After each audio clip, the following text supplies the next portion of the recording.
For millennia, the Grand Pyramids of Egypt have towered over the desert sands.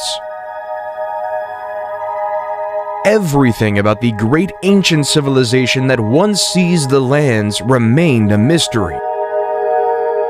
That is, until July 19, 1799.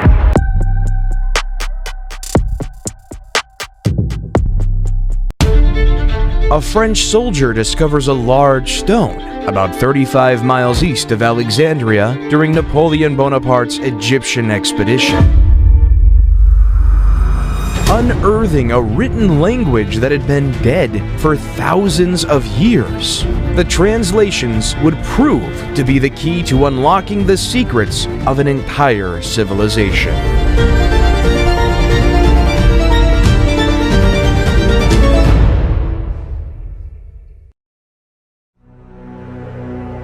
Egypt is the gift of the Nile. That's what Herodotus, the father of history, said. Since the Nile is the lifeline, as it provided Egypt with water for the cultivation of crops, which led to the burgeoning of civilization all along the length of the Nile Valley. The river strip that divided the Egyptian territory into two parts provided a favorable environment for the rise of civilization when the Nile Valley began in the Miocene times, cutting it into its current shape. The various geographical resources effectively contributed to the state's foundation. As a result of the annual floods that spread the fertile soil to the east and west over the centuries, mud deposits built up. When the water recedes and flows along its banks, the agricultural year begins, making Egypt one of the first agricultural communities that ever existed in human history. At the end of the Paleolithic era, there was a widespread production of arrows, harpoons, querns, sewed skins, boneworks, and pottery.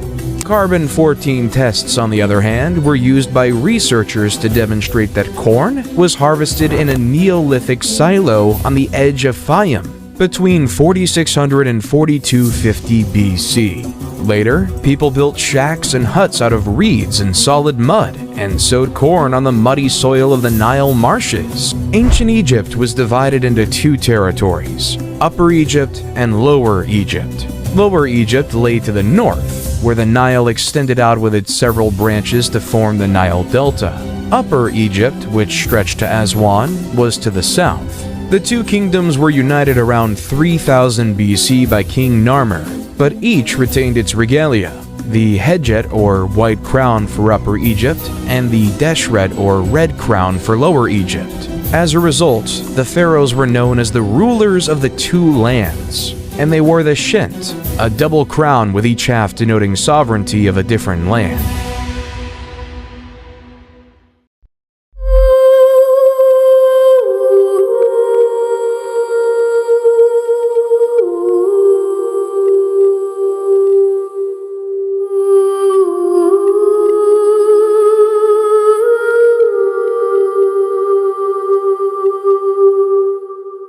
The pre-dynastic period in ancient Egypt is the period preceding documented history, encompassing around 6000 to 3150 BCE from the Paleolithic to the Neolithic age and on to the founding of the First Dynasty. While there are no written records from this period, archaeological digs in Egypt have unearthed items that convey their tale of the Nile River Valley's cultural history. The pre-dynastic period is called by the regions or ancient city sites where these artifacts were discovered, rather than the cultures that lived there. The Halfen culture thrived circa 30,000 BCE in the area between Egypt and Nubia, giving birth to the Akkadian and Sibyllian cultures around 10,000 BCE, and the Hierophant culture. All of these cultures are hunter-gatherer societies that gradually grew more sedentary and settled into more permanent settlements based on agriculture. The Fayum Oasis is a natural basin located southeast of the Giza Plateau that gave home to the Fayum A civilization during 9000 to 6000 BCE. These people lived in the vicinity of a vast lake and made their living through agriculture, hunting, and fishing. The people of Fayum constructed reed homes with subterranean basements for food storage, Cattle, sheep, and goats were domesticated, and basketry and pottery production flourished. During this period, tribal chieftains assumed positions of power, which may have been passed down to the next generation in a family or tribal unit. Communities went from tiny tribes traveling together to large groupings of diverse tribes living in the same region all the time. The Fayum-A culture gave rise to the Merimde during 5000 to 4000 BCE, which was named from artifacts discovered at the location of that name on the western side of the Nile Delta. The majority of Egyptians were farmers, and agriculture was the basis of the dynastic Egypt economy, and farmers relied on the annual summer floods to grow their crops. We know that the first Egyptian farmers were hunter-gatherers. They planted crops such as wheat, lentils, barley, flax, and peas, in addition to herding animals. According to what was found on a location in the western side of the Nile Delta, the oldest levels of Merimdi Beni Salama that evolved between 8000 and 4000 BC, in addition to the Fayum Basin, both dating back to the Neolithic era. The Nile Valley's convex terrain encouraged the development of several basins, which in ancient times were flooded with floodwaters every year that brought silt and mud that fertilized the soil. These basins, of which 130 have been found, served as the irrigation system's reservoirs in ancient Egypt. Granaries were made of clay jars or baskets that were buried up to their necks in the earth. The El Omari culture, about 4000 BCE, developed on these achievements by building circular homes of higher complexity with plastered mud walls. All of these cultures evolved and flourished in Lower Egypt, Northern Egypt, closest to the Mediterranean Sea, whereas Upper Egypt civilization formed later. The inhabitants of the Badarian culture lived in movable tents, like their ancient forefathers, but preferred fixed homes. Following the Badarian period came the Amratian period, also known as Naqada I, which constructed more complex homes with windows and hearths, wattle and daub walls, and windbreaks around the main entryway. The practice of mummification began around 3500 BCE, where burial items were still left with the deceased. These developments were aided by the Girzian culture, also known as Naqada II, 3500 to 3200 BCE, which launched trading with other regions, inspiring changes in culture and art.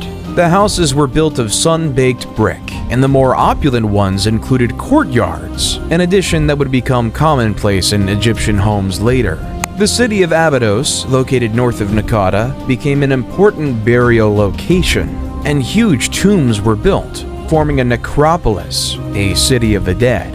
These tombs were originally made of mud bricks, but subsequently of huge, neatly hewn limestone. Eventually, the site would become the burial place for Egypt's rulers. Despite this, evidence reveals that individuals from all across the nation had their deceased buried at Abydos, and gave burial gifts to commemorate their memory. By this time, the cities of Zeus and Hierakonpolis were considered ancient, while Thinis, Naqada, and Nekhen were rapidly developing. The hieroglyphic alphabet, which was invented around 3400 to 3200 BCE, was used for maintaining records, although no entire sentences from this period have been discovered. At this time, the earliest Egyptian writing discovered so far originates from Abydos, and was discovered on pottery, clay seal imprints, and bone and ivory items. Complete sentences are not found in Egypt until the time of King Peribsen in the Second Dynasty 500 years later.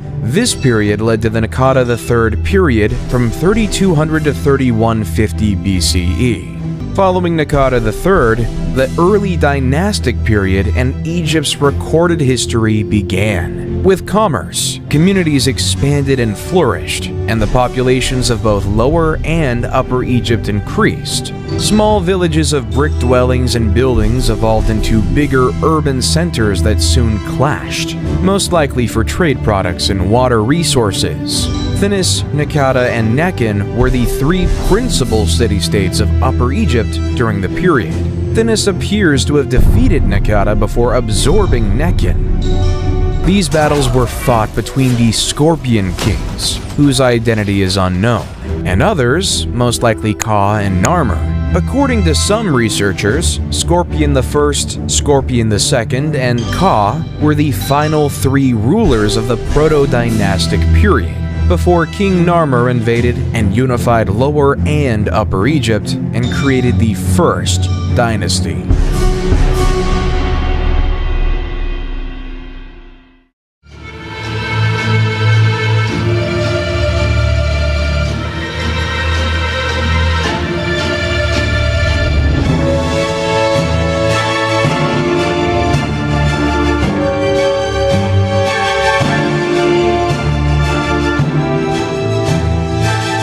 The early dynastic period in Egypt began in the years 3150 to 2613 BCE.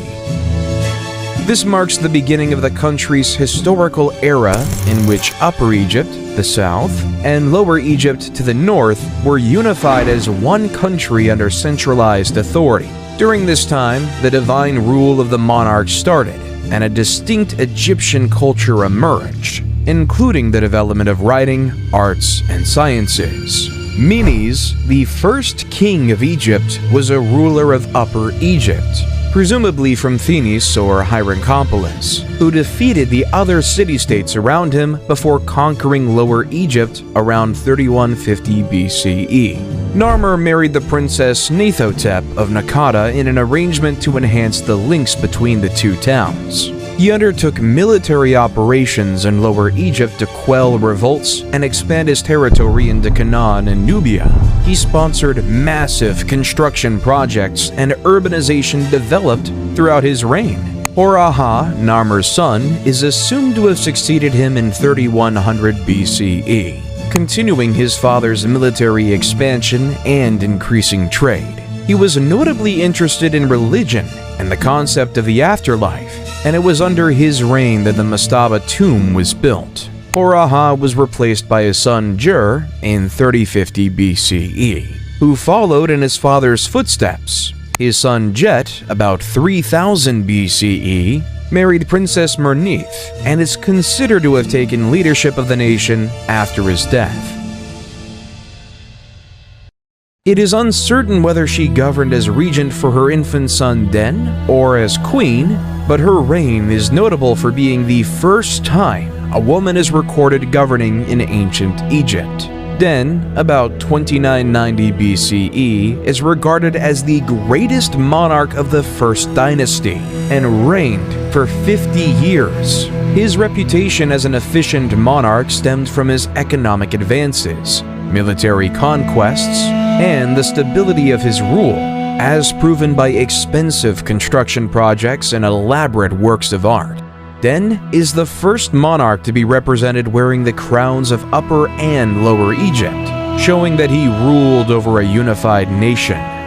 Den was succeeded by two additional monarchs, Enegib and later Semerkhet, both of whom had tough reigns marked by insurgency. The dynasty ended with the Ka's reign, during which his heirs struggled for the throne and were defeated by Hatshepsut, who established the Second Dynasty. Internal strife and a lack of, or misunderstanding over, records ruined the Second Dynasty, 2890 to 2670 BCE. None of the Second Dynasty monarchs have reliable dates, and several of the kings' names appear to be repeats of earlier rulers. Hatshepsut, which means two powerful ones at peace, is a prime illustration of this issue. Because of his name, it would seem that he came to power after subduing the princes who fought for the throne after Kwa, but his name is inscribed on the entrance to Kwa's tomb, implying that he was the ruler responsible for burying Kwa, and he already had that name before the succession war broke out. Hatshepsut is credited with bringing peace to Egypt upon his ascension to the throne, although a brief one. Instability and rebellion marked his reign. Raneb, also known as Nibra, was the first to link his name to that of the gods, and so create a bond between the monarch and the divine. There is no reasonable explanation for Peribsen's decision, Early academics claimed he was the first monotheist who declared Set to be the sole deity, but evidence of his reign's devotion to various gods disproved this. Because his name is only found in Upper Egypt, it's possible that he opted to ally with Set for political reasons, to distinguish himself from the Horus religion of Lower Egypt. For whatever reason, he is regarded as a good monarch because commerce, the economy, religious practice, and the arts all thrived during his reign. Peribsen was replaced by Kheskamui, probably his son, who continued his predecessor's construction projects and is believed to have brought Egypt's two regions back under central control, or at least reinforced unification. His most famous works include the statues at Hierakonpolis and Abydos, as well as his role as the father of Pharaoh Djoser.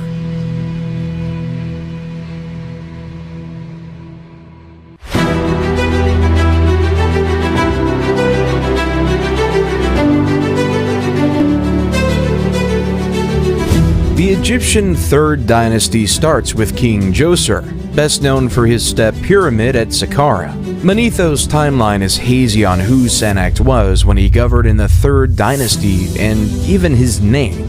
Sennacht's name is only known from the Abydos monarch list, the Turin Papyrus, and two reliefs discovered in the Mastaba tomb number K2 at Beit Khalaf. Djoser erected so many monuments that historians have long assumed his tenure extended at least 20 years. He started military campaigns to Sinai and kept Egyptian unity, resulting in the stability required for his construction projects and the growth of the arts. Djoser's step pyramid at Saqqara is Egypt's first recognized pyramid, which was designed by his architect and vizier, Imhotep.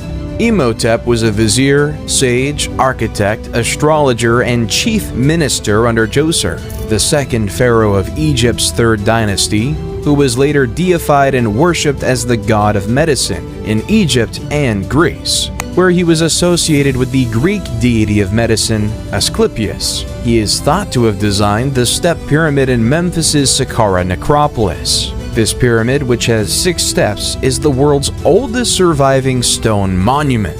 An inscription carrying his name on a statue of Djoser uncovered near the Saqqara pyramid site attests to Imhotep's high status in Djoser's court. The inscription includes titles such as the leader of the sculptures and the chief of the seers. Historical documents depicting Egyptian society and medicine throughout the Old Kingdom demonstrate that the main magician of the pharaoh's court frequently functioned as the nation's chief physician. The step pyramid started as a basic mastaba monument with a flat top and sloping sides, similar to many previous dynasties' tombs. The architect, Imhotep, on the other hand, had bigger plans for his king's eternal dwelling. The step pyramid is a succession of mastabas piled on top of each other, each step slightly smaller than the one beneath, to create a pyramid shape.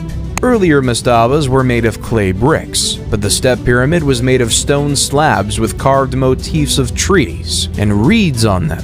When finished, the step pyramid stood 62 meters tall, making it the tallest building of its period. To deter robbers and secure the king's corpse and burial goods, the real chambers of the tomb were dug beneath the foundation, as a maze of passageways with rooms off the hallways. However, this strategy did not work because the tomb was robbed of all of its valuables, including the king's corpse. In antiquity, only his foot was discovered in the tomb. Nonetheless, the step pyramid's design and building epitomize the genius and vision of the Third Dynasty builders, who would later raise the buried pyramid and the layer pyramid, among many other structures and sanctuaries. These early visionaries established the foundations for the later true pyramids of the Fourth Dynasty, which have mesmerized and captivated people for millennia.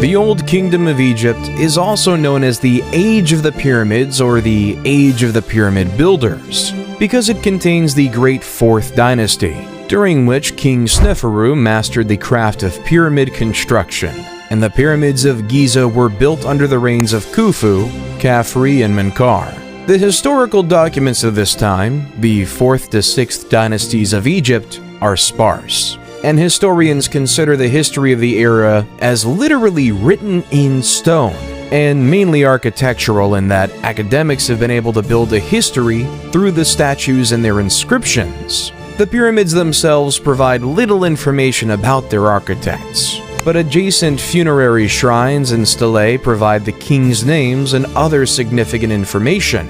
In addition, carvings in stone discovered elsewhere during the period document different events and the dates on which they happened. Lastly, the mausoleum of the 5th dynasty's last monarch, Unas, contained the first pyramid texts, detailed drawings and writings inside the tomb that cast light on the religious views of the period. During the Old Kingdom of Egypt, the elite standardized art and figures were produced uniformly to reflect the tastes of Memphis, the capital.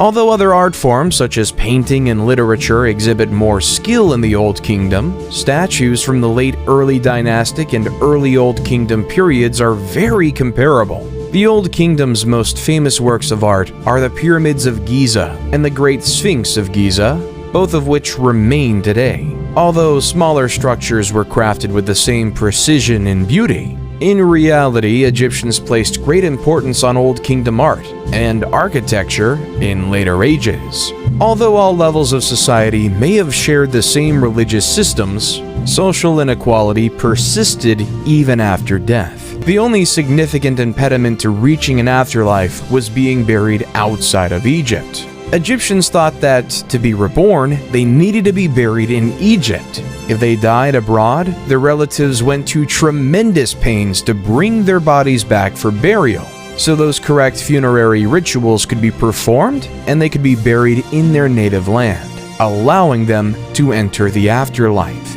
To coordinate the labor force that constructed the pyramids at Giza and elsewhere during this time, unprecedented bureaucratic efficiency was needed, and this bureaucracy could only function under a powerful central authority. At the top of the pyramid that represented Egyptian society, the monarch stood. He was granted ownership of all of Egypt by the gods, at least in theory. The literate and illiterate classes were divided in the Egyptian social structure. The literate class was the ruling class. They were a small fraction of the population, but they were the main criteria for determining the character of ancient Egyptian society and everything we knew about the civilization.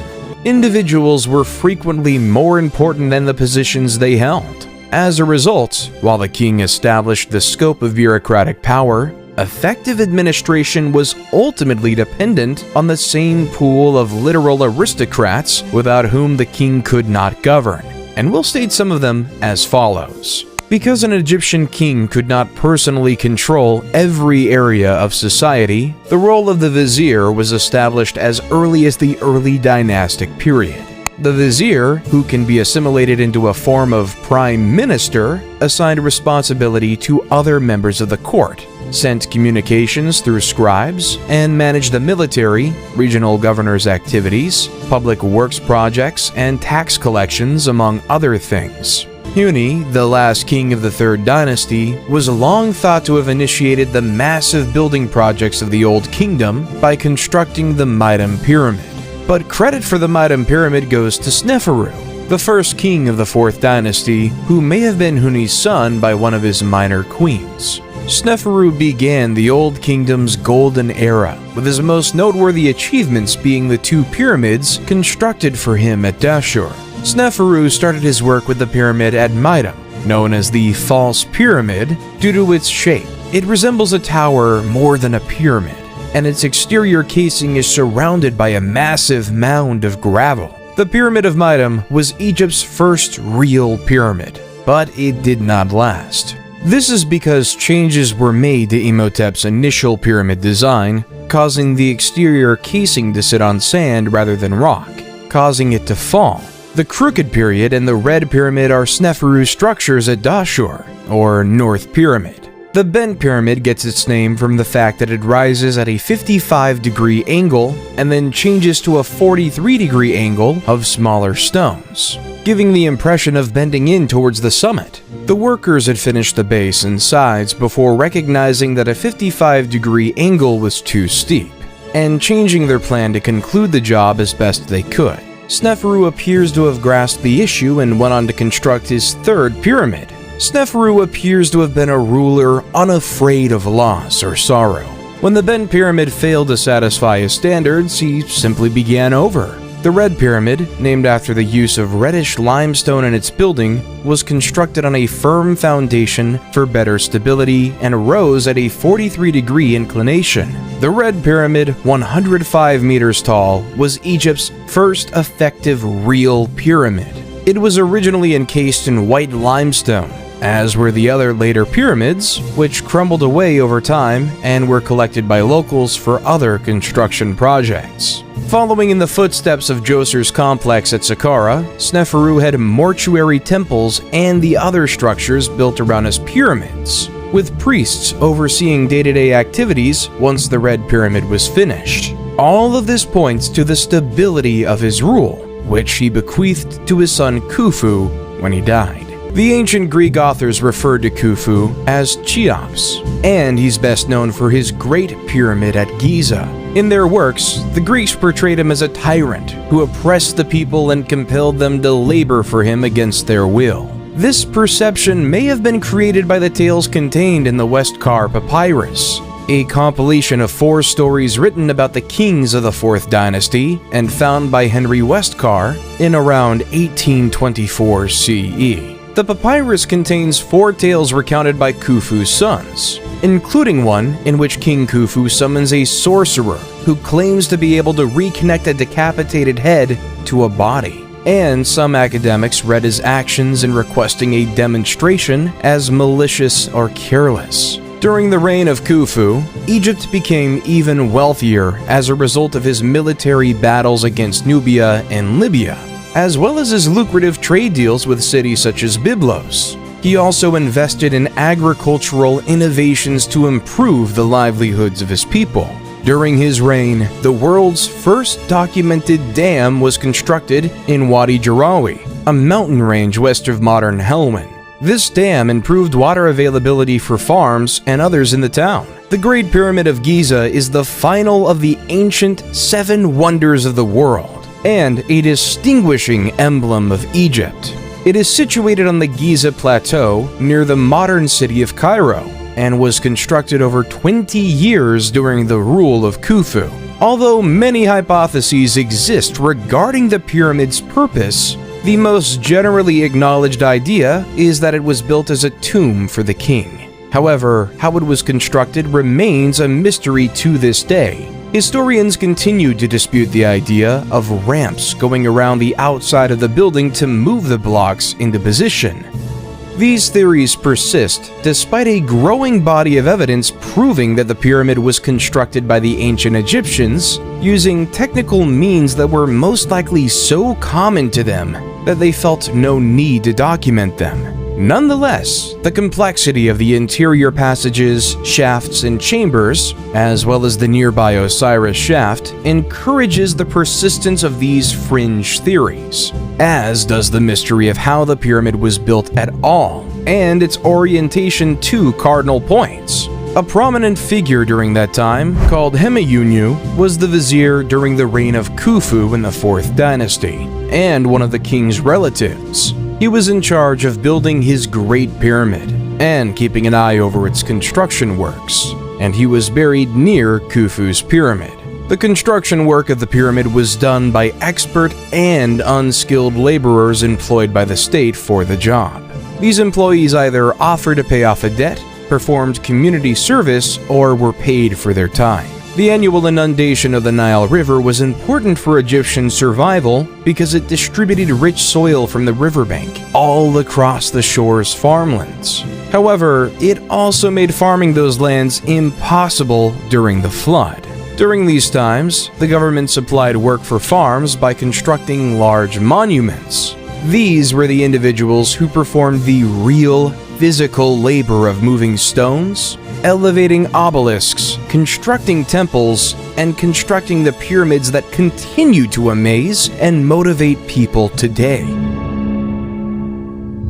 Khufu was replaced by a family member outside the legal line called Djedefre after his death. Djedefre was Khufu's son, but he did not appear to be his designated heir. Some scholars believe Djedefre built the Great Sphinx of Giza, while others believe Khafre, his sibling and successor, built it. The Sphinx is the world's biggest monolithic monument, showing a recumbent lion's torso with a king's head and visage. Historically, this king's visage has been identified as Khafre's, but Dobrev and others believe it's Khufu's. It appears to have been constructed by Khafre because it is exactly in line with his pyramid complex, and the Sphinx's face resembles Khafre more than Khufu. Khafre's pyramid is the second largest in Giza, and his complex is almost as big as his father's. Little is known about his rule. According to Egyptian texts, he continued his father's policies and government model by concentrating power in the hands of his closest family members and exerting strict control over policies and laws.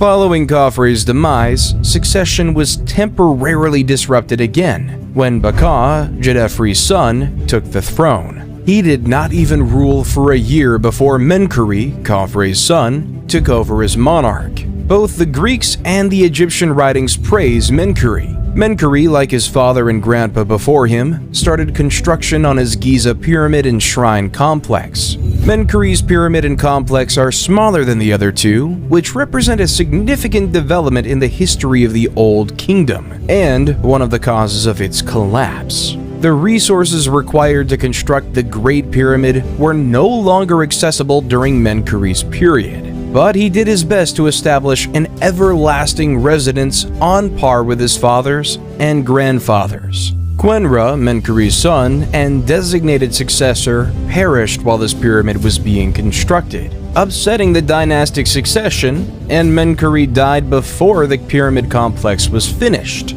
Despite reigning for 30 years, he was unable to finish the work of his predecessors, which many historians attribute to the dwindling resources at his disposal.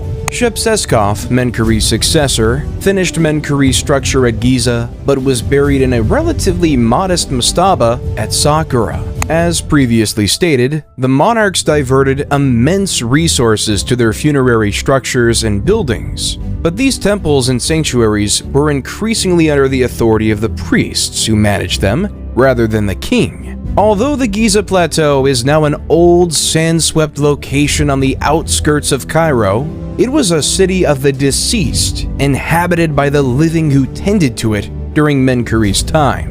Giza had priests' houses, shrines, worker accommodations, stores, factories, breweries, and all the amenities of a small metropolis. The civilian life in ancient Egypt was very active.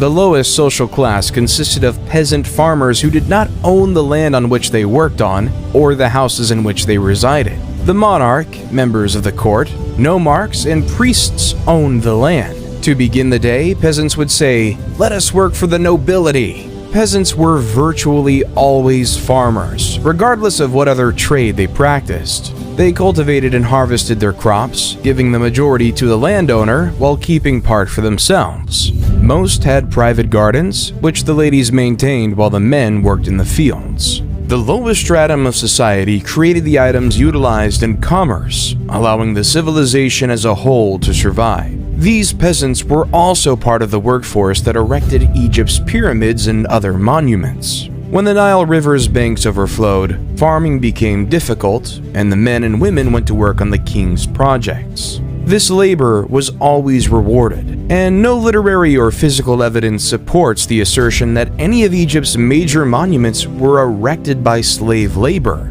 Work building monuments like the pyramid and associated burial complexes, temples, and obelisks provided the peasantry with the sole possibility of upward mobility. Skilled painters and engravers in particular were in high demand in Egypt, and were paid more than unskilled laborers who merely hauled the stones for the construction from one location to another. Peasant farmers might also raise their status by learning a craft and producing the vases, bowls, plates, and other ceramics that people need. Skilled carpenters could make a fortune by making tables, desks, chairs, beds, and storage chests, while painters were needed to decorate upper-class dwellings, castles, tombs, and monuments.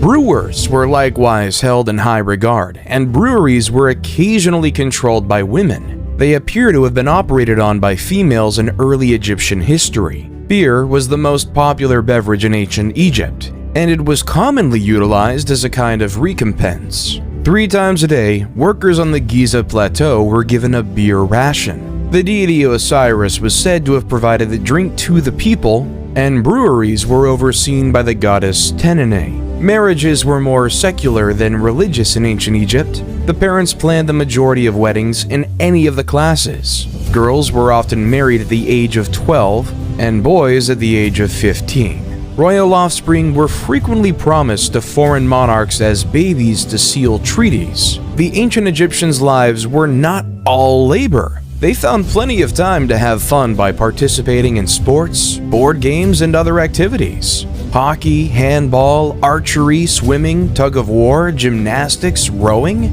and a sport known as water jousting, which was a sea battle played in small boats on the Nile River in which a jouster tried to knock the other out of his boat, while the second team member maneuvered the craft, were all ancient Egyptian sports. The festivals of ancient Egypt were individually distinct in their own right, depending on the nature of the occasion, but they all had one thing in common: drinking and feasting. The Egyptian diet consisted mostly of grains, wheat, and vegetables. The meat was incredibly expensive, and only royalty could afford it. The 4th dynasty ended with Hatshepsut's brief reign, and the 5th started with much less hope. The 5th dynasty is known as the Sun King's dynasty because so many of their titles contain the name of the deity Ra, usually given as Re. The first 3 of these rulers, Userkaf, Sahur, and Kakai, would later be memorialized as divinely chosen in the Westkar papyrus tale, The Birth of the Kings. The dynasty starts with King Userkaf, but a lady called Kenkaz, most likely a daughter of Menkor, appears prominently in the Egyptian texts as mother of 2 kings of Upper and Lower Egypt, though it's unclear who those monarchs were. Her monument is the 4th pyramid at Giza, and she was a significant person.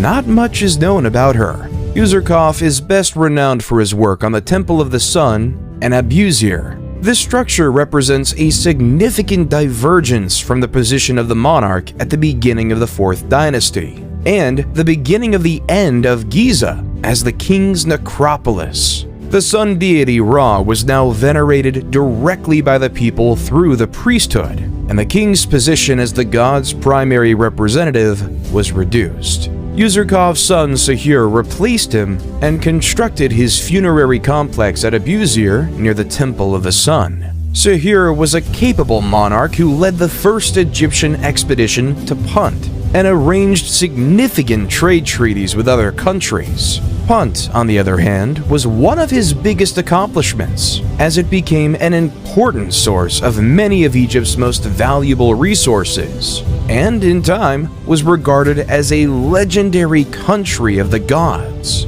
Sahur constructed his own temple to the sun in Abusir and was the first to use palmiform columns in the building, which would later become the norm for columns throughout Egypt. Sahur's war exploits and cautious resource management enriched the nation, as demonstrated by the intricate work done on his mortuary complex and the inscriptions discovered. His son, Nefertiti Kakai, succeeded him. Inscriptions suggest he was a good king and well-regarded, but little is known of his tenure except that the priesthood got even more dominant during his control. His son, Nefertiti, succeeded him but perished young, possibly around the age of 20. He was followed by King Shepseskar. Nusir-ini succeeds him, and the priests of Ra acquire even more authority during his rule. The bureaucracy of the temples and mortuary buildings grew as well, putting a burden on royal coffers, which paid for sanctuary care and maintenance. Menkaure replaced him, but little is known about his rule other than the fact that he was the last monarch to construct a temple to the sun. Djedkhereisi replaced him in the late 25th to mid-24th century BC. The roots of Djedkhereisi are unclear. He's not regarded as Menkaure's son, but he may be connected. To keep the economy stable, he reforms the administration and the clergy extensively during his rule. Djedkhereisi refused the customary practice of erecting a shrine to the sun deity and decreased the number of clerics required to maintain funerary structures. He also arranged the Second Punt expedition, which enriched Egypt and reinforced relations with Punt. The most important element of Djedkhereisi's reign, however, was the decentralization of the government in Memphis, which gave local authorities more authority. Djedkhereisi was replaced by his son Unas, the reign of whom is little documented. Unas was the first Egyptian king to have the interior of his tomb decorated and inscribed with what became known as the pyramid texts. These inscriptions depict the king in communion with Ra and Osiris. The position of the king was already considerably reduced when the 6th dynasty started. Local officials and bureaucrats built more elaborate tombs than nobles during the rule of the first monarch, Teti. Teti was killed by his bodyguards according to the 3rd century BCE historian Manetho, an act that would have been inconceivable earlier. He was replaced by Userkure, who may have been involved in the assassination plan. His reign was brief, and he was followed by Merierpepi I, during whom the nomarchs gained authority. By the end of the Old Kingdom, the political power had fragmented and the system was decentralized. The restoration of central power was a lengthy process that lasted well into the 12th dynasty. Because of the breakdown of central power, political authority passed into the hands of the nomarchs, who took complete control. This pattern persisted during the reigns of Merenre-Nemtimsaf I and Neferkare-Pepi II, who ascended to the kingdom as a child and perished as an old man, signifying an incredible rule of nearly a century. During Pepi II's lengthy rule, the Old Kingdom gradually crumbled. The increasing influence of provincial nomarchs and the clergy eroded the central government's and king's authority. Pepi II was followed by Merenre-Nemtimsaf II, with a very short reign, and the dynasty ended with Necherkar, who is identified by some scholars and Egyptologists as the Queen Nitocris from Herodotus's account of an Egyptian queen who avenges her brother's murder by drowning his killers at a banquet. Pepi II had outlived any heirs to the throne and appears to have been a pretty ineffective monarch in his final years. When drought caused famine in the country, there was no effective central authority to react to it. The Old Kingdom terminated with the 6th dynasty because no powerful ruler ascended to the throne to guide the people. Local authorities focused on their areas and lacked the means and motivation to assist the rest of the nation. As the 6th dynasty died out, Egypt gradually descended into the First Intermediate Period.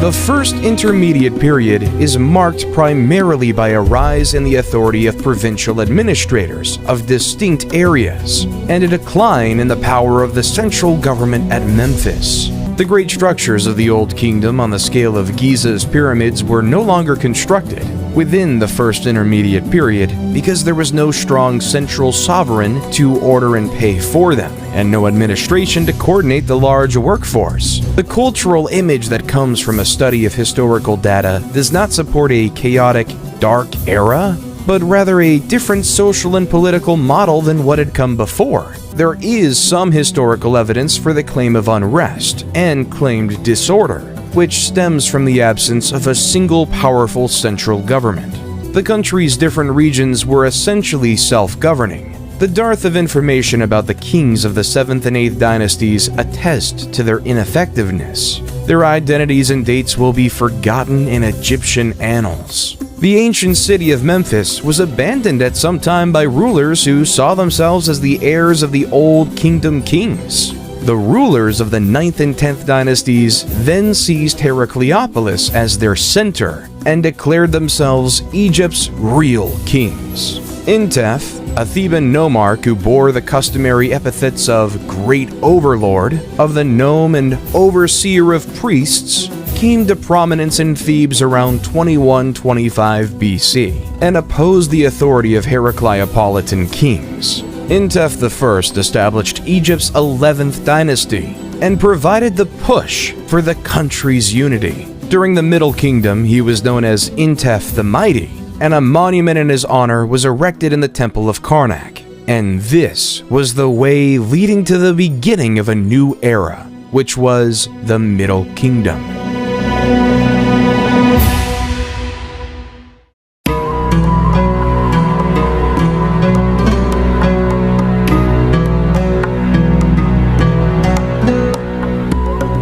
Although Mentuhotep II was known as the Second Menes, who united Egypt and ushered in the Middle Kingdom period, the road to that unity was laid out by Intef I and his successors. Mentuhotep I, approximately 2115 BCE, followed Intef I's path and conquered the neighboring nomes for Thebes, considerably increasing the city's stature and strength. His initiatives were carried on by his predecessors. Mentuhotep II used these early victories to ultimately beat Heracleopolis and then punish those nomes who had stayed faithful to the old kings while rewarding those who had honored Thebes. Mentuhotep II devoted his time after the process of unity to the ruling, military accomplishments, and construction projects. Mentuhotep's successor, Mentuhotep III, reigned during 2010 to 1998 BCE, maintained and expanded his programs. He dispatched an army to Punt and strengthened the northern delta's borders. Mentuhotep IV replaced him. His entire 7-year rule is silent, but he most likely continued his predecessor's policies effectively because the nation is thriving when Amenemhat replaces him as monarch. When Amenemhat was Mentuhotep IV's vizier and was sent with his mission to quarry stones for the king's project, he had an inscription made of the extraordinary events he witnessed. First, a gazelle gave birth on the stone selected for the king's sarcophagus top, indicating that the stone had been chosen correctly because it was endowed with fecundity and life. Second, an unanticipated rainfall descended on the celebration, revealing a well big enough to water the entire gathering. This inscription was later interpreted to mean that Amenemhat was chosen by the gods to become king, as the gods had allowed him to experience miracles. Amenemhat I abandoned Thebes for unknown reasons and established his seat and court in Ititawi, south of Memphis. Amenemhat I's successor, Sennacherib I, 1971 to 1926 BCE, improved the country's infrastructure and initiated the kinds of grand building projects that had characterized the Old Kingdom and represented the king's power, including a temple to Amun at Karnak, which sparked the construction of the Great Temple complex there. Amenemhat I had followed in the footsteps of Intef II and Mentuhotep II by restricting the authority of local nomarchs and priests, and giving power only to those most trusted in the family. Sennacherib I continued the same strategy. The administration of the 12th dynasty was so effective that, unlike the Old Kingdom, it kept wealth centralized with the monarch while allowing for the development and prosperity of individual regions without allowing them to become too strong. The king governed all of Egypt, but specific officers were rewarded for their devotion. The Egyptians developed various advanced ways of irrigation systems, and to keep track of the water levels, they built nilometers to gauge the height of the flood and to determine the taxes levels supposed to be paid. Canals were dug to provide water to different areas when Sennaret II decided to turn the Fayum area into an agricultural center. He developed a specific irrigation system with a dike that transported water from Lake Moeris, which resulted in crop prosperity in the area. He was also behind the construction of the White Chapel, a building important to historians and academics because it contains a record of all the nomes of the period. Sennaret I was followed by Amenemhat II, 1929 to 1895 BCE, who may have governed alongside him. The practice of co-regency was unique to the Middle Kingdom, in which a younger man, the monarch's selected heir, usually a son, would govern alongside the king to learn the position and guarantee a seamless transfer of power. Scholars disagree on whether this practice was truly followed, though there is no question that it was followed by Amenemhat II and his successor Sennaret II, 1897 to 1878 BCE. Double dates for two rulers on official cartouches indicate co-regency. Amenemhat II's reign is little known, but Sennaret II is noted for his excellent ties with the regional nomarchs and improved prosperity of the nation. It's worth noting that during Sennaret II's rule, local officials thrived just as they had at the end of the Old Kingdom, but this did not cause the kingdom the difficulties that it had previously. Sennaret II was followed by Sennaret III, 1878 to 1860 BCE, the most potent monarch of the period, whose reign was so prosperous that he was deified during his lifetime. His rule is characterized by military advancement into Nubia, as well as a rise in Egypt's riches and influence. Sennaret III exemplified the Egyptian cultural value of military ability, and quick action was the pinnacle of the warrior king. He was thought to be unbeatable at the helm of his troops. His expeditions into Nubia widened Egypt's borders, and the fortifications he erected along the boundary facilitated commerce. He also conducted an expedition into Palestine, and as a result, trade ties with that area improved. And to control flood and direct irrigation waters, the ancient Egyptians built earth and stone barrages and dams, such as El Lahan Dam, which was erected during the reign of King Amenemhat III, who ruled in the 12th dynasty following the reign of Sennaret III, as he wanted to make good use of the floodwaters for the irrigation system and to protect the state from destructive high levels of inundation water.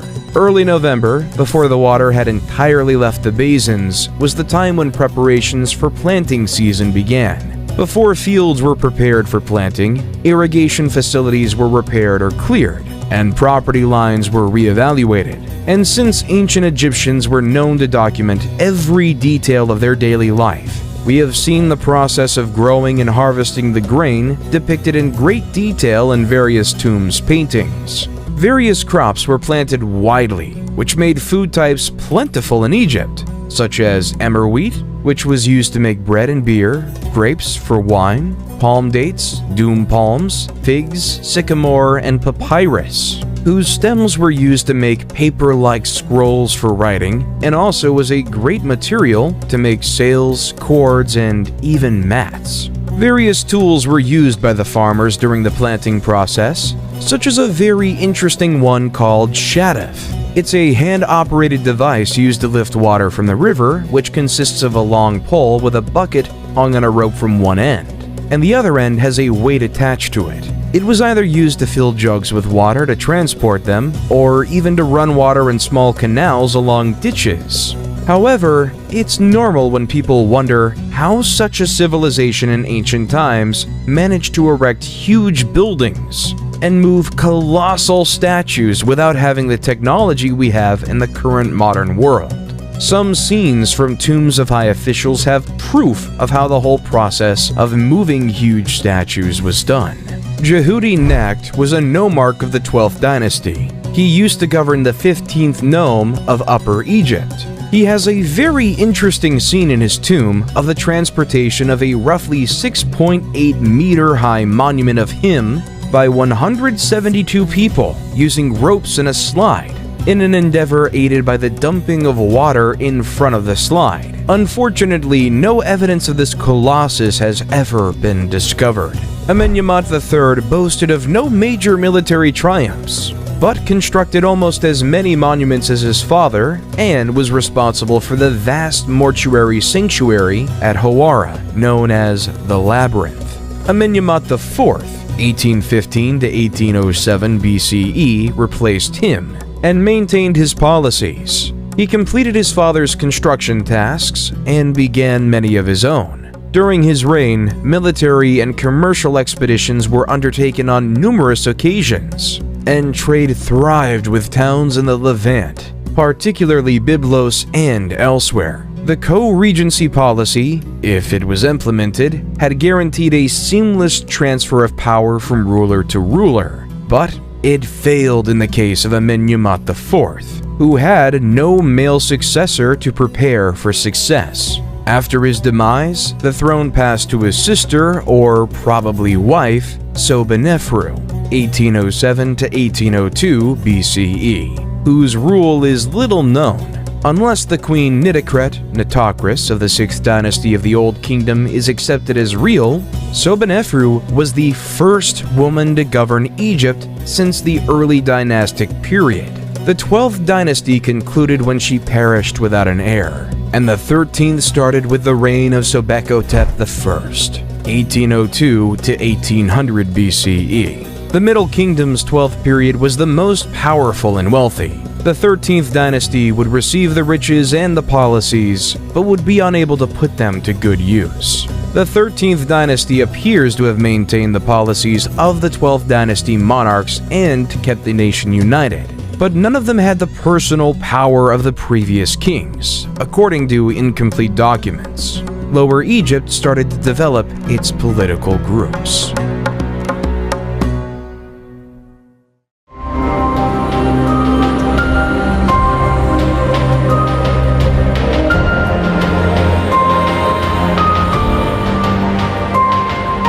This era starts when the Egyptian rulers of the 13th dynasty relocate the capital from Tawai to Thebes, the former capital of the late 11th dynasty in Upper Egypt, thereby weakening their grip on the north.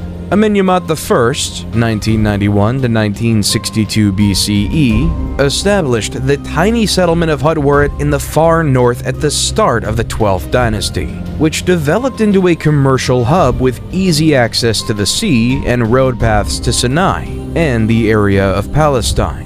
During the 13th dynasty, effective trade and immigration brought an increase of Semitic people to Avaris, who ultimately grew wealthy and powerful enough to wield governmental power in the nation. These individuals were known to the Egyptians as Hekakosset or Hyksos. The name of the Hyksos remains unclear. Many hypotheses have been proposed, including the possibility that they were refugees escaping the Aryan invasion of Asia. The Nordic invasion hypothesis has been debunked, as has this assertion.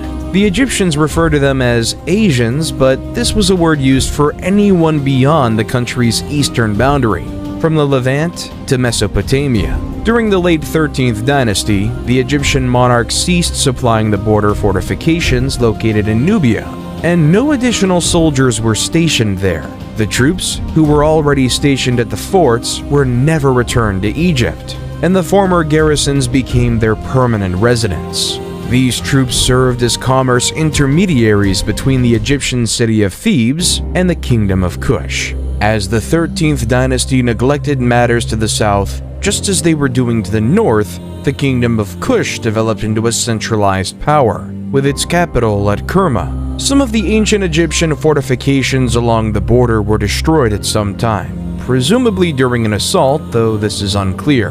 What is evident is that as Egyptian government in Thebes disregarded Kush's influence in the south, Kush's power increased, and the boundary became more flexible. The troops who had been left behind no longer saw it as their duty to protect against invasions, and had grown more acclimated to the role of traders than military men by this point. The monarchs documented for the latter portion of the 13th and 16th dynasties are non-Egyptians, or at the very least, do not have Egyptian names and are considered Hyksos rulers. Their timeline is muddled, and some names are only known from ceremonial items, while others are only known from pieces of kings' lists, making dating problematic. The Hyksos achieved economic dominance of the eastern delta and then pushed north, negotiating treaties and forging contracts with various nomarchs, governors, of other districts in Lower Egypt, until they had conquered a sizable amount of territory and could exert political authority. Once established in Avaris, the Hyksos elevated Egyptians to positions of power, adopted Egyptian customs and attire, and absorbed Egyptian deity worship into their own beliefs and ceremonies. The Hyksos monarchs established Egypt's 15th dynasty, but once they were evicted, the invading Thebans destroyed all traces of the Hyksos in Egypt. Only a few Hyksos rulers are known by name thanks to the ruins of inscriptions and other texts discovered at Avaris and elsewhere, including the best known, Apepi. Apepi was also known as Apophis, and had an Egyptian name related to the giant snake Apophis or Apep, the sun god Ra's nemesis. At the same time the Hyksos rose to prominence in northern Egypt, the Nubians rose to power in the south. The Middle Kingdom's 13th dynasty, like Lower Egypt's, had forgotten to pay attention to its southern frontier. Thebes remained Upper Egypt's capital, but instead of dominating the entire nation, it was wedged between the Hyksos in the north and the Nubians in the south. According to Manetho, Apepi of the Hyksos wrote to the Theban king, Seqenenrentah, 1580 BCE,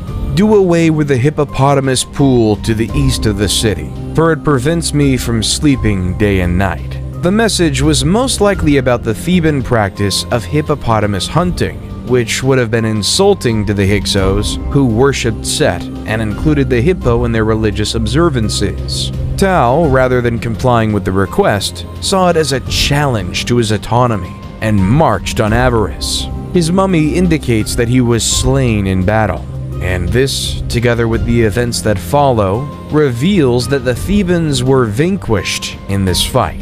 Tao's son Chamos took up the cause, lamenting bitterly in an inscription about having to pay the Asiatics taxes and dealing with outsiders to the north and south of him and his kingdom. He launched a huge attack on the Hyksos, destroying Avaris according to the narrative. Chamos reports that his attack was so fast and scary that it rendered the Hyksos women barren, and that he destroyed the city to the ground following the carnage. This tale appears to be exaggerated, as the Hyksos retained control of Lower Egypt 3 years after Chamos' invasion, and Avaris remained the Hyksos' stronghold. Chamos was succeeded by his brother Ahmose, who, according to the inscriptions, drove the Hyksos out of Egypt and destroyed their metropolis of Avaris. These events are described in the tomb inscriptions of another man, Ahmose son of Abana, a soldier who fought under King Ahmose, who describes the devastation of Avaris and the retreat of the remaining Hyksos to Sharawin in the Palestine region. Ahmose then besieged this city for 6 years until the Hyksos fled again, this time to Syria, although what happened to them after that is unknown. Ahmose I not only established the 18th dynasty, but also began the new Kingdom of Egypt, the age of the Egyptian Empire. The Hyksos were responsible for the formation of a professional Egyptian army of conquest, since Ahmose I, and those who followed him, sought to ensure that no foreign nation ever gained such dominance in their land again. The triumph that would become the new kingdom, a period of unprecedented prosperity and success in Egypt, is the legacy of the Second Intermediate Period. The 18th dynasty of Egypt, established by Ahmose I, would build some of the most renowned and memorable monuments since the Old Kingdom's pyramids, and expand Egypt's borders into a kingdom.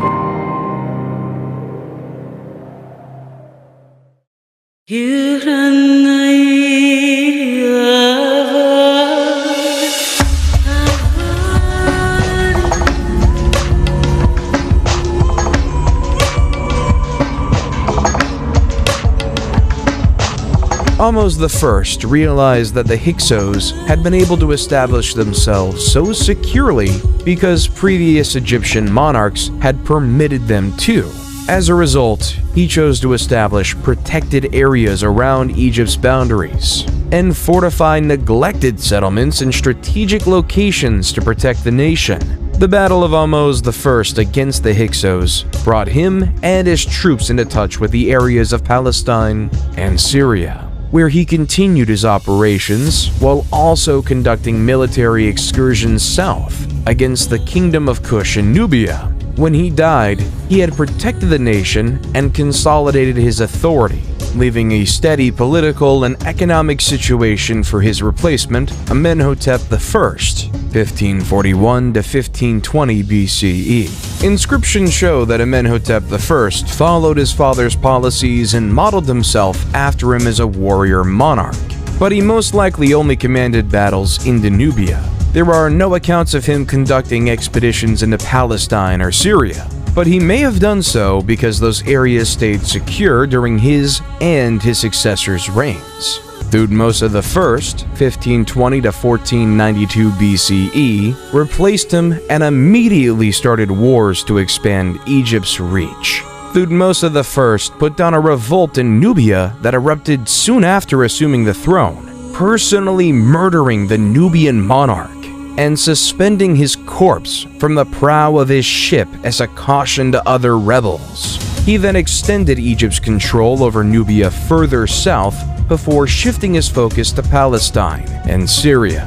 He expanded Thebes' famous Temple of Karnak and built numerous other temples and structures throughout Egypt. Thutmose II, 1492 to 1479 BCE, succeeded him, but little is known about his rule because he was quickly eclipsed by his more potent half-sister, Hatshepsut. Hatshepsut, 1479 to 1458 BCE, was one of the most potent and effective New Kingdom rulers. Thutmose II had one child with her, and he had another with a minor woman, Thutmose III, whom he named as his successor, 1458 to 1425 BCE. Following Thutmose II's death, Hatshepsut was appointed regent of Egypt and officially co-ruled with Thutmose III, but she had been the force behind her husband's tenure and continued to do so as she saw fit after his death. Hatshepsut is in charge of numerous construction initiatives.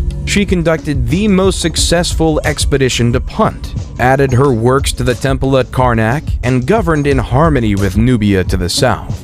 Her construction undertakings were so beautiful and numerous that subsequent pharaohs claimed ownership of them.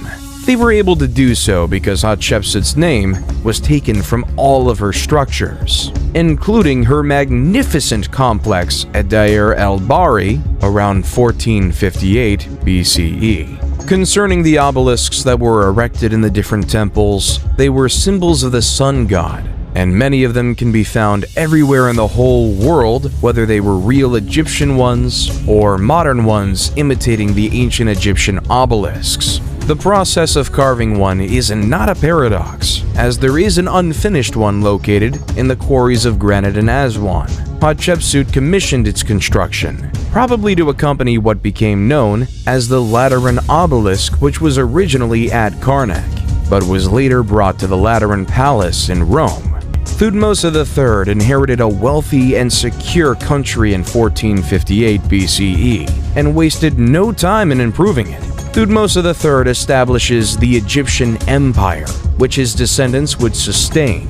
He defeated the neighboring countries and expanded Egypt's dominion further than it had ever been before, using the war chariot acquired from the Hyksos, bronze weaponry, and better strategies. Over 20 years, he led at least 17 separate military campaigns, subduing kingdoms from Libya to Syria and extending Egypt's authority in the south, from the region around Buin down to Kirgis. When Hatshepsut died, Thutmose III ascended to power. Believing him to be weak and inexperienced, the king of the Syrian city of Kadesh instigated a revolt in the Egyptian province of Canaan, which swiftly gathered support from other places aiming to dethrone Egypt. This coalition met in the city of Megiddo.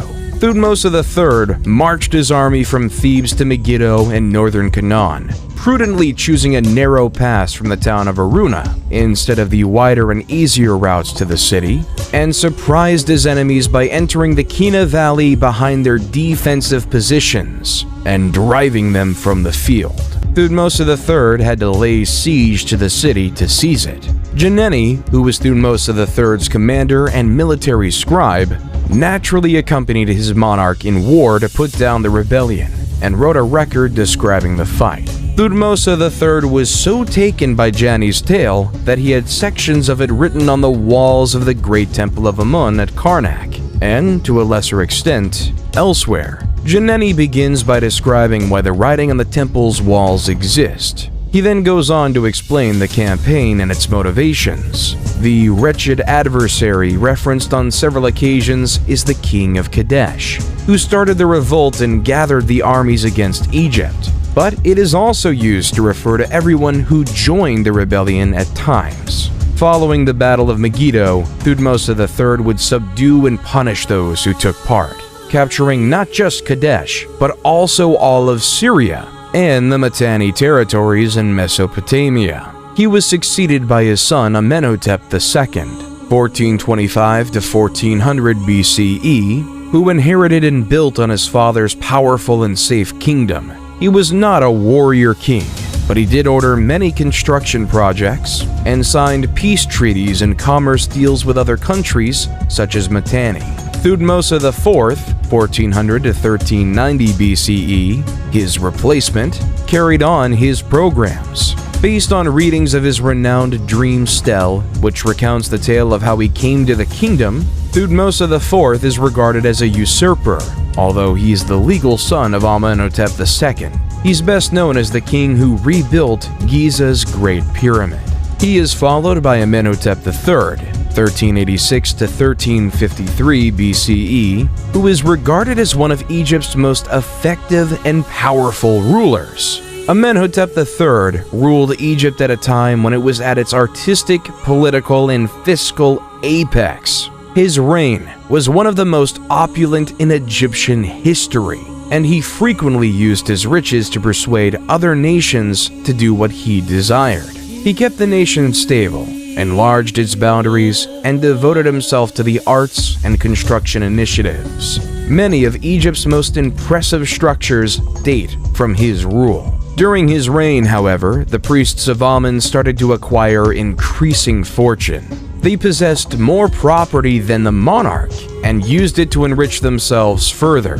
Amenhotep III attempted to contain their increasing influence by allying himself with Aten, a minor deity symbolized by a sun disk. He appears to have believed that the authority of the pharaoh behind the worship of Aten would elevate the status of those priests over those of Amun. His scheme failed, but it did elevate the deity Aten, who would play an important role in the rule of Amenhotep's son and successor. Amenhotep IV, also known as Akhenaten, was an Egyptian pharaoh renowned for establishing monotheism and banishing the ancient gods. His rule became known as the Amarna period because the Egyptian capital was relocated from Thebes to modern-day Amarna.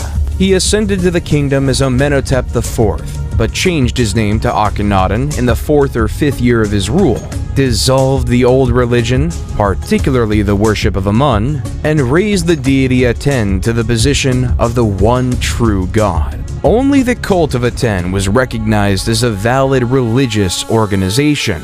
All other sanctuaries were shuttered, and their veneration was prohibited.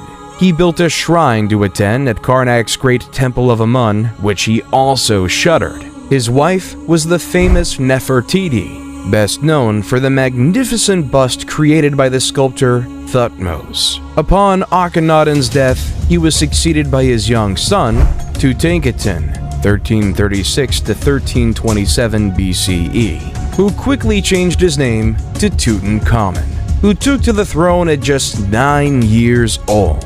The young leader relocated the capital to Memphis, restored Thebes as a religious center, which also held political significance, reopened the temples, and restored Egypt's ancient religion.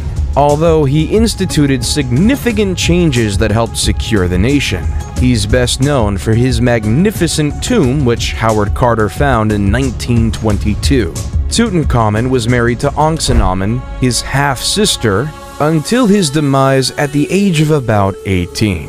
Akhenaten may then have married the vizier A, possibly 1324 to 1320 BCE, who some experts believe replaced Tutankhamun, or she may have attempted to reign on her own. Whatever part A played in the succession, Akhenaten vanished soon after Tutankhamun's death, and the general Horemheb took control, devoting to return Egypt to its former grandeur. Horemheb, 1320 to 1295 BCE, went to great measures to erase the Amarna period rulers from Egyptian history by burning all of Akhenaten's statues and writings, including completely demolishing his sanctuary at Karnak.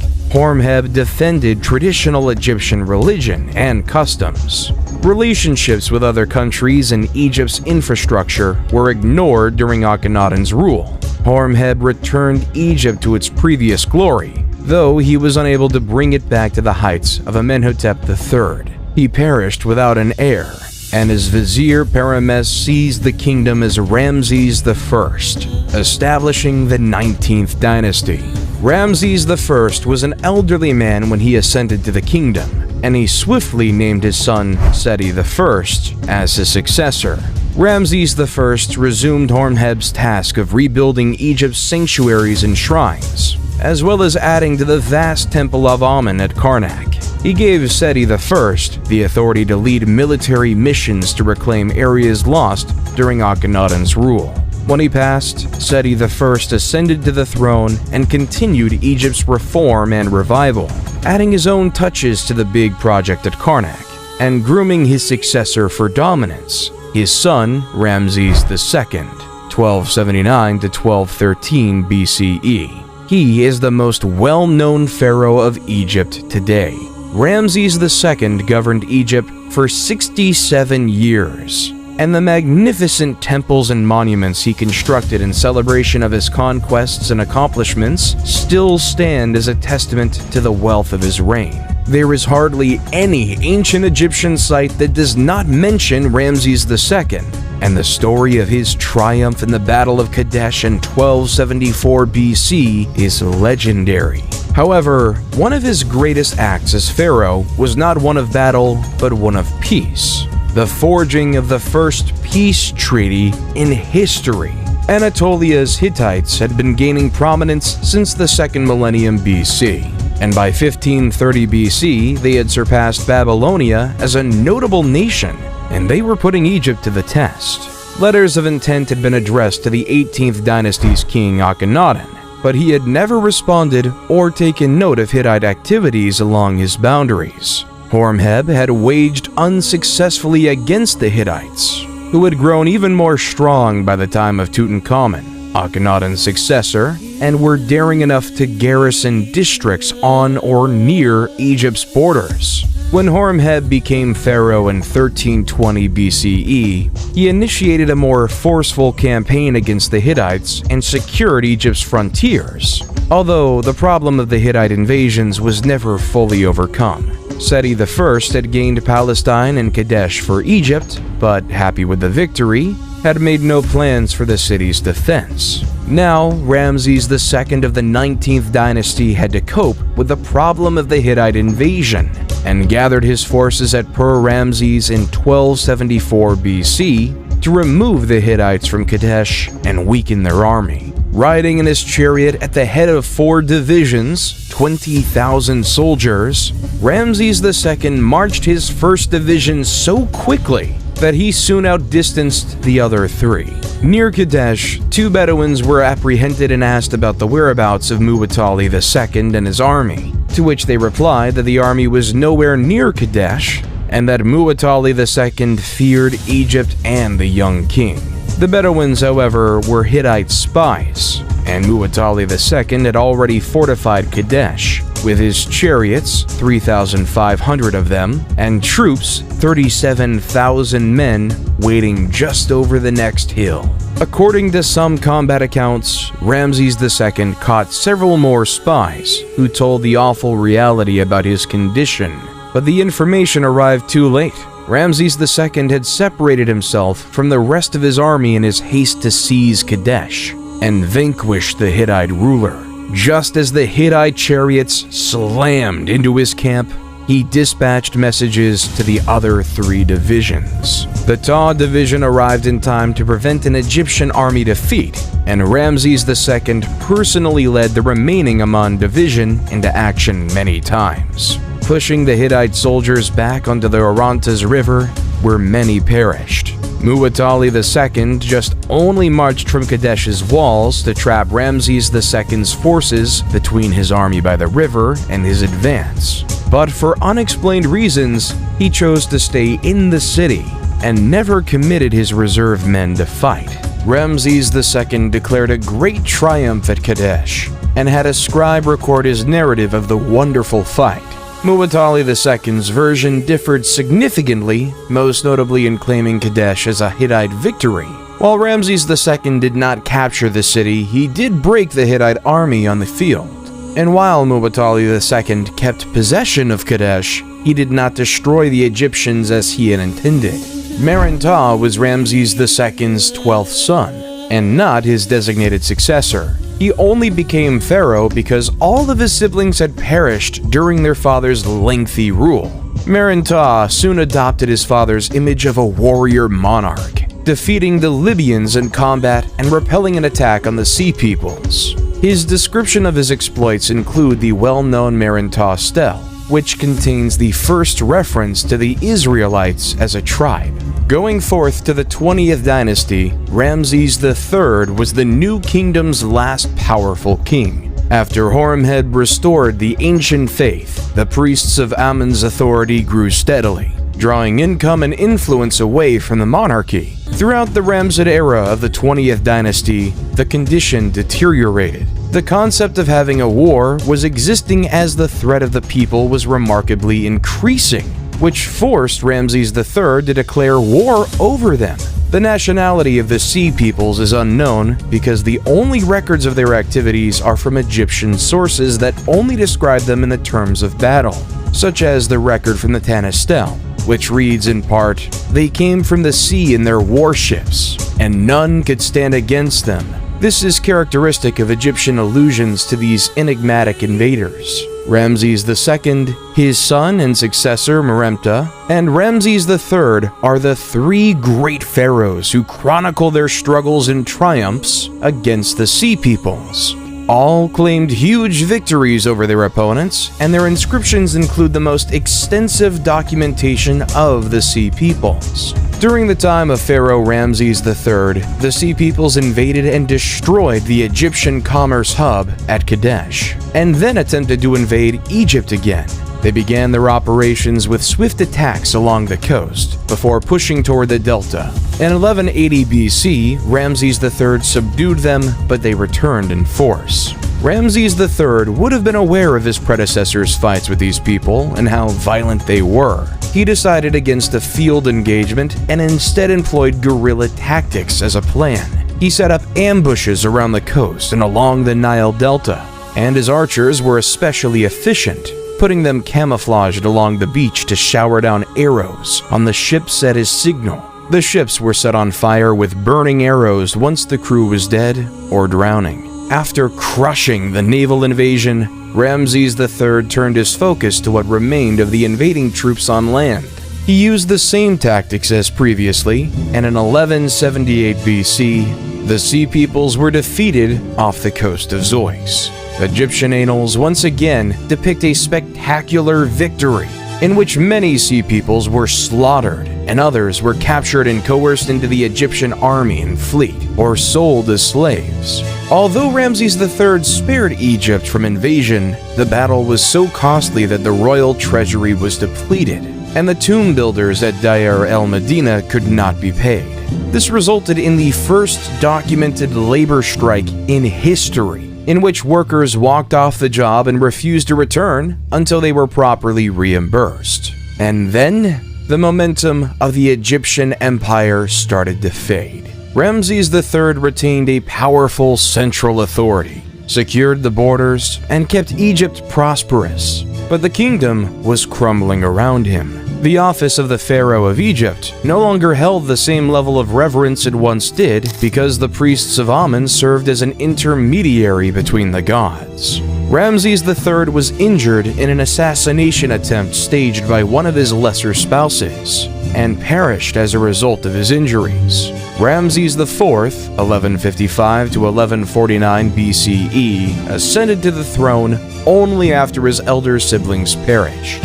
He attempted to imitate the great pharaohs of the past and did complete several construction projects while battling to keep the empire's declining territory, but he perished after a brief rule. He was succeeded by his son, Ramses V, who fought to retain control against Amun's priests and keep the kingdom together. His successor, Ramses VI, carried on the fight with little success. Ramses VII replaced him, followed by Ramses VIII, about whom little is known, Ramses IX, Ramses X, and Ramses XI. All of these pharaohs fought to keep the kingdom together in the face of outside incursions and internal conflicts with Amun's priests. An incident related to these struggles, though obscure, involves a man called Amenhotep, high priest of Amun, who was deposed by the vizier Pinehazy and forced to escape south to Nubia. What we are sure about is that the priests of Amun retained huge power and reached the throne of Egypt and ruled the country.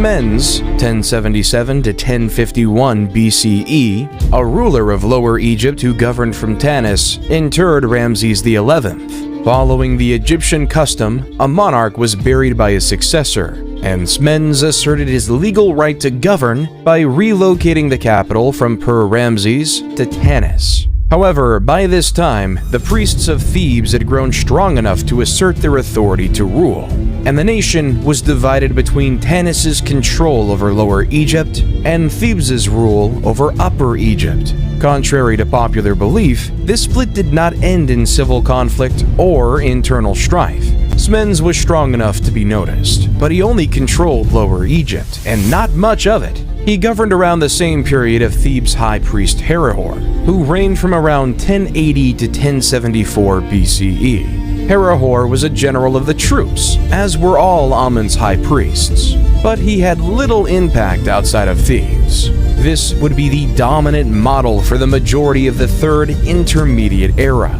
Individual nomarchs were strengthened at the cost of either part of the central government, as in the First Intermediate Period, and both Tanis and Thebes failed to exercise any major influence over the nation as a whole. The 22nd dynasty, which governed publicly under Libyan titles, was also Libyan. Shoshenq I, 943 to 922 BCE, established it after unifying Egypt and embarking on war operations reminiscent of Egypt's empire days. Shoshenq I reformed Tanis's administration and Thebes's clergy. The clergy would no longer be a hereditary post, but rather one of nomination by the monarch, as would be the choice of God's wife of Amun. His military operations revitalized Egypt's economy, and the nation started to approach the Egypt of the New Kingdom during his reign. Ozarkhan II ascended to the throne in 872 BCE and kept the nation together, but after his rule, Egypt split into distinct kingdoms governing from Heracleopolis, Tanis, Sais, Memphis, and Hermopolis in Lower Egypt, and Thebes in Upper Egypt. To the south, the Kushite ruler Kashta, 750 BCE, saw Egypt's vulnerability and moved to exploit it. Kashta adored Egyptian culture and had Egyptianized his capital city of Napata. and thus his entire territory. He had strong trade connections with Thebes and was well versed in the procedure of appointing priests and other high officials. By 747 to 721 BCE, his son strengthened Nubian dominance of Upper Egypt, and when the kings of Lower Egypt protested, he commanded a large army against them. Pi conquered Lower Egypt, capturing and subjugating all of the main towns before marching back to Napata. Egypt was now legally under his rule, but he allowed the Lower Egyptian kings to regroup and re-establish their power. These buffer zones diminished during the Third Intermediate Period, and Egypt lost its prior strength. But there were still countries on its boundary, such as Judah and Israel, that served the same purpose. The subjugation of those areas by Shoshenq I pushed Egypt's boundary up against the Assyrians, with no buffer in between. Moving forth to the 26th dynasty, Psammetichus I was a powerful ruler who instilled in his people the grandeur of Egypt's past by restoring it through massive projects, renovations, restorations, and military feats. His son Necho II, 610 to 595 BCE, continued his father's legacy by conducting military battles, ordering construction projects, and expanding the military. The Egyptians were never great seafarers, and Necho II recognized this by establishing a fleet of Greek mercenaries, which proved quite successful. Necho II is regularly portrayed as a great warrior and military commander who strengthened the nation he had inherited. During the reign of Ramesses II, he was successful in reforming government spending while also stimulating the economy and directing war operations. Egypt came together behind his leadership and thrived once more, with a thriving economy, secure boundaries, and prosperous commerce. Building projects, temples, and other works of art were finished, and Egypt's reputation regained some of its lost lusters. He was replaced by his son Psammetichus III, 526 BCE, who was a young and inexperienced king who was ill-prepared for the difficulties he faced. Cambyses II, the Persian monarch, had sent to Amasis asking for one of his daughters as a bride. But Amasis, not wanting to obey but also trying to prevent confrontation, sent Apries' daughter instead, who was his predecessor.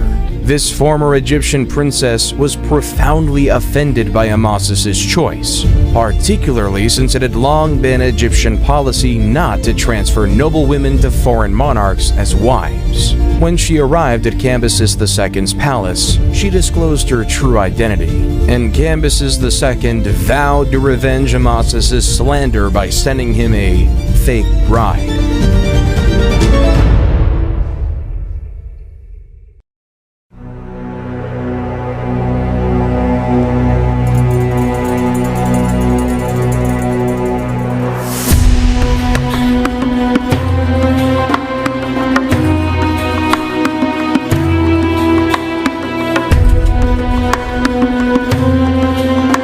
Unlike Cambyses, Darius wanted to govern Egypt in his absence. He ascended to the throne of the Achaemenid Empire in 522 BCE and toured Egypt at least twice, though he favored Egypt from afar. Nonetheless, he adored the culture and directed funds towards the reconstruction of destroyed temples and the dedication of new ones.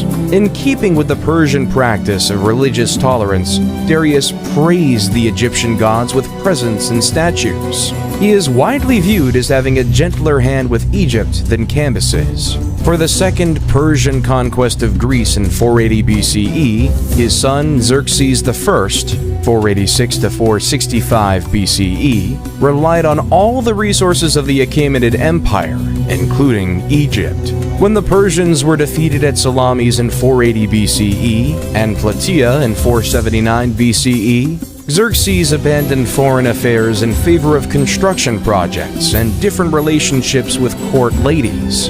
Artaxerxes I, 465 to 424 BCE, succeeded him and battled for 6 years to put down the first significant Egyptian rebellion, led by Inaros II, the Libyan royal son of Psamtik V. encouraged and assisted by Athens in 460 to 454 BCE. While it is true that the Persians ruled Egypt during the 27th and 31st dynasties, Egyptian culture was kept alive, and the 30th dynasty of Egyptian rulers gave Egypt back a brief time of its former glory before the Persians invaded their land again. This era comprises the 27th to 31st dynasties of Egypt. Egyptian resistance to Persian control, on the other hand, is visible throughout the area, and Egypt thrived under Persian rule because the Persian Shahs respected the culture.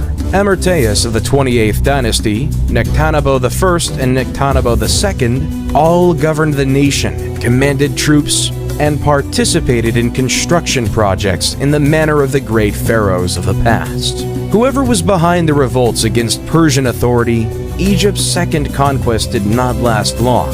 Philip II of Macedon, 359 to 336 BCE, defeated the Greek city-states and incorporated them into Macedonian authority. When he was murdered in 336 BCE, he was preparing a grand expedition to subjugate Persia. He already had all of the means he would require for the conquest, which he entrusted to his son, Alexander. The pharaohs of the 30th dynasty upheld Egyptians' kingship's honor and left their impressive structures in the footsteps of those who came before them. So, while the late period may be considered the end of Egyptian sovereignty, it should not be considered the end of Egyptian civilization. Even today, Egypt's cultural accomplishments inspire respect, if not fear, and remain among the most popular and intriguing of the old world. Although times changed, current modern Egypt in the 21st century might look like a coming forward version of ancient Egypt. The Nile River is still sacred to the Egyptian people, and they still celebrate the same festivals of the ancient times, such as the spring festivals. The food is quite inspired by the authentic ancient food. The traditions are still there, and even the last development form of the ancient language called the Coptic is still spoken in Egypt in churches' prayers and the middle of their Arabic dialect. The modern people are proud of the legacy. It was seen in the parades that were done in Cairo for the transportation of the mummies to the civilization's museum, and the reopening of the Alley of the Sphinxes in Luxor. They're building new cities, digging their way to improve commerce with the highways dug in the middle of the mountains, passing through the deserts. They're almost opening the biggest museum in the whole world. Excavations unearth every day new discoveries which might lead soon to a discovery similar to that of the tomb of Tutankhamun in 1922. And this land will always remain an attractive mystery, dazzling and enchanting people from all over the world with its magic and history.